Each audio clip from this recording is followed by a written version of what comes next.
Isang magandang oras po sa mga subscribers, sa mga patuloy na sumusuporta at nakikinig at nanonood dito sa channel ni Jeff the Blind Explorer.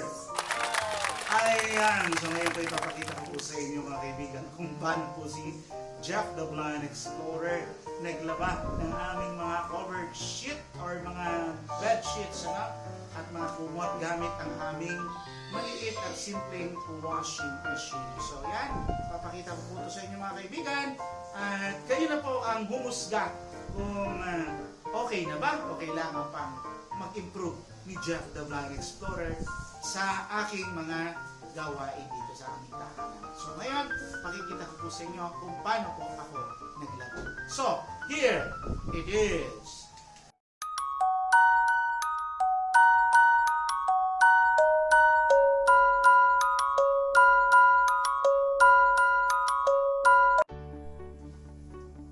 Ayan mga kaibigan, so ito po yung ating palanggana na nilagyan ng tubig, Lalagyan natin dito yung ating mga papasain labahan. So ako po yan nagkaroon ng general cleaning kanina sa aming kwarto at I found out na itong ating mga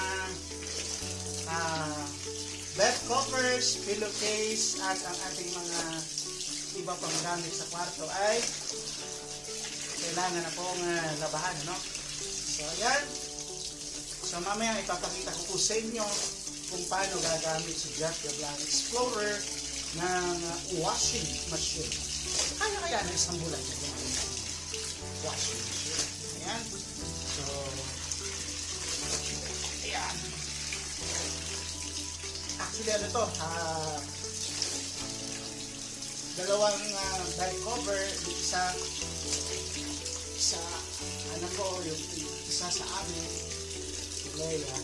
Maliit lang yung size ng higaan namin mga kaibigan, 36 by 75. So, kasyang-kasya na kami doon. Actually, pang single lang. Ayan mga kaibigan, tayo po ay nagbabasa po nitong ating gagamitin na itong ating mga lalabahan, So, pakikita ko po sa inyo.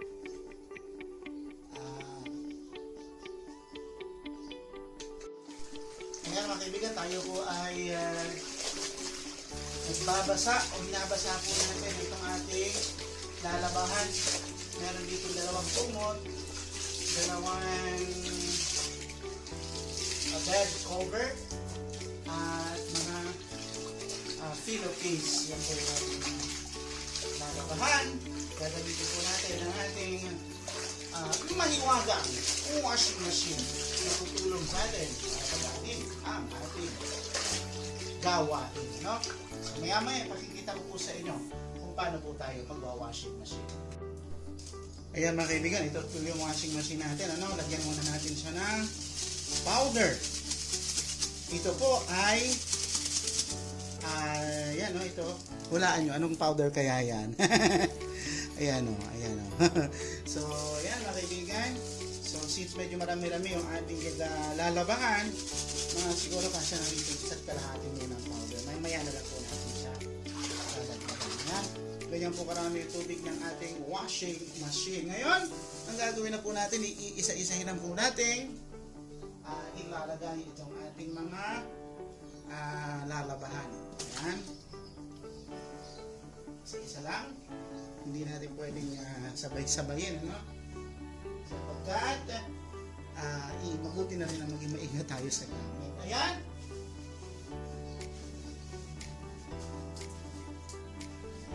Ayan mga kaibigan, so as you can see po,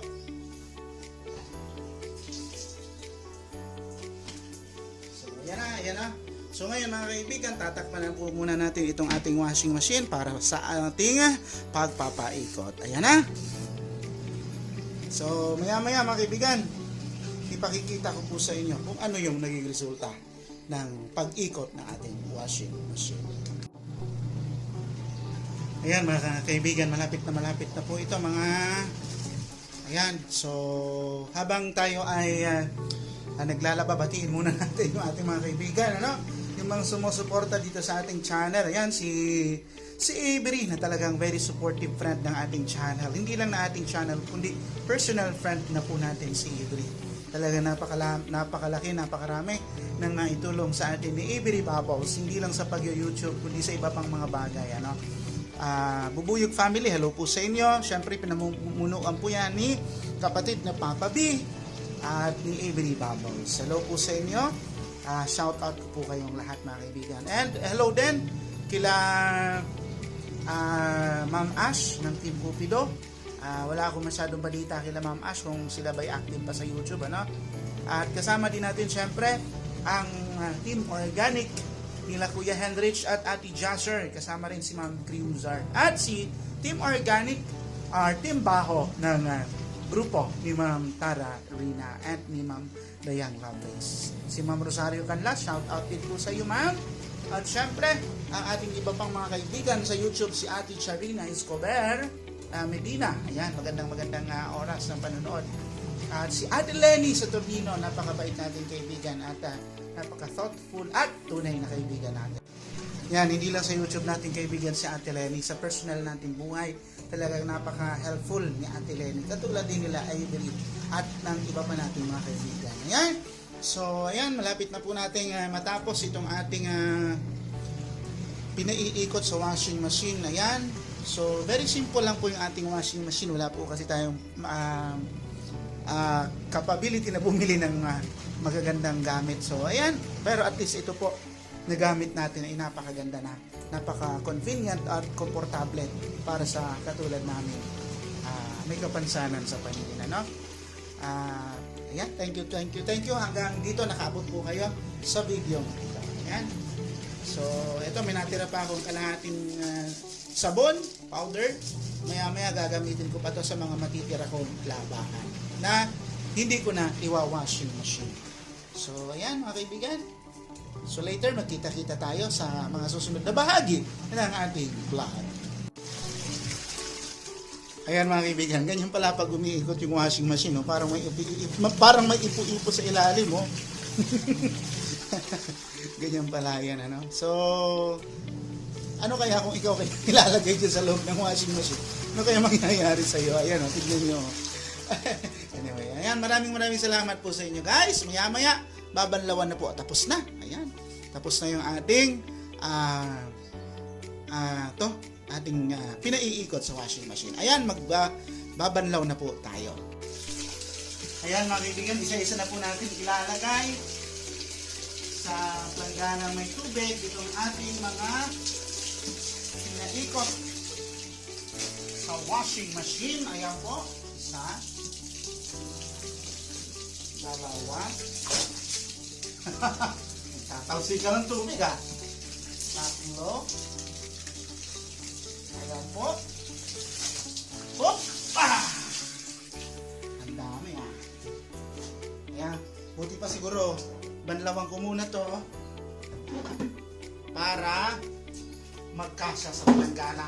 Since maliit lang itong ating planggana. Ayan. Ayan mga kaibigan, ganito po maglabas si Jeff the Blind Explorer, ano? Ayan.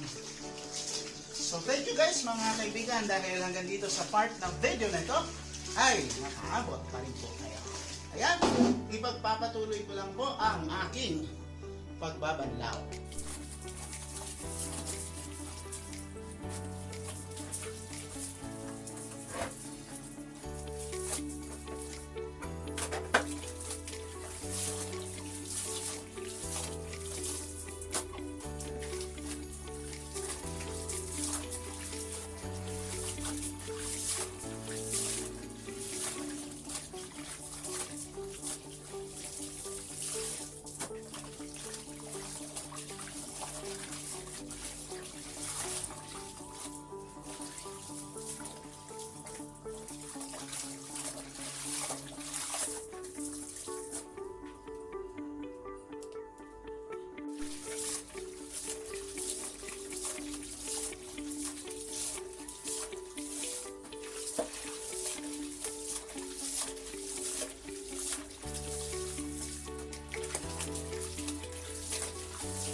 Ayan mga kaibigan, as you can see mga kaibigan, iniisa-isa ko po sila. Ito yung pangalawa ko ng banlaw, ano? Kasi yung unang banlaw ko kanina medyo sisikan. Kaya ngayon, ginagawa ko po ay iniisa-isa ko po sila ngayon.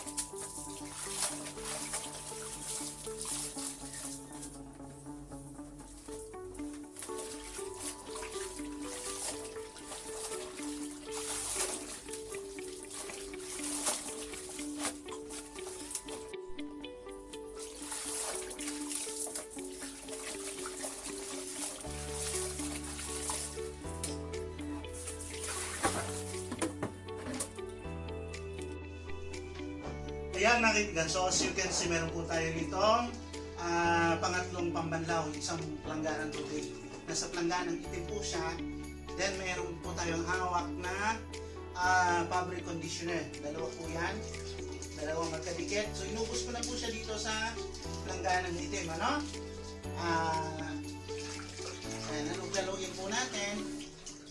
So, ayan po, nasa plangganang itim na po yung tubig na mayroong fabric conditioner. Downy po yun. So ngayon, halo-haloin natin ng maigi para pantay-pantay po yung amount ng fabric conditioner sa tubig. Sa bawat patak ng tubig. Ayan. So since nahalo na po natin sa mga kaibigan, lalagyan na po natin itong isang langkong planggana o bakanting planggana. Ayan. Ilalagyan ko po siya mga kaibigan. Sa nagtatanong bakit kaya ganun ang ginagawa ni Jeff the Blind Explorer. Kasi ibababat ko po magkabilaan mga kaibigan ng palanggana para lahat lumubog ano, yung aking mga babadlawan, huling banlaw. Ayan. Ayan. So itatabi muna natin itong tabo. Ayan. So ngayon, lagay natin to dito. Ayan. So isang kumot dyan, isang bed cover, meron din dito sa kabila, isang kumot, isang bed cover, para pantay po yung kanilang amount, ano? Tapos, since mas marami-rami ng konti dito yung tubig, dito ko na ilalagay yung dalawang o yung tatlong filaw. Ayan. So, ibababat ko lang po ito ng mga 5 to 10 minutes, ano? Dahil pag nababad ko na po yan, saka ko na po siya babanlawan at pipigayin para maya-maya lang isasampay na po natin yan. So maya-maya, pakita ko po sa inyo kung paano naman tayo magsasampay. So as you can see mga kaibigan, babanlawan na po natin itong ating pinabad. Again, sa mga sumuporta at hanggang dito ay sinamahan po tayo sa video ito. Maraming thank you po. Malolobat na pala ang aking cellphone. 10% na lang, ano? So, thank you po sa inyo mga kaibigan. At actually, ikikwento ko lang, narating na po natin yung ating 4,000 watch hours as YouTuber. Pero lifetime po yun. Ibig sabihin, kasama na po roon yung mahigit sa 2 taon na natin pagsisimula as YouTuber. So, ang kailangan po para po tayo ay mag-monetize is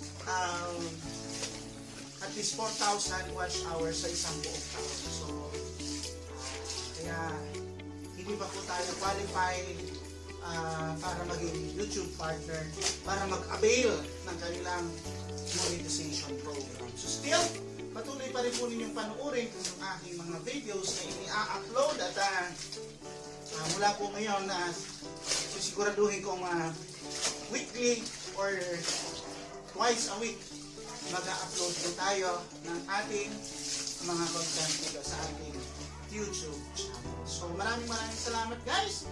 So ayan.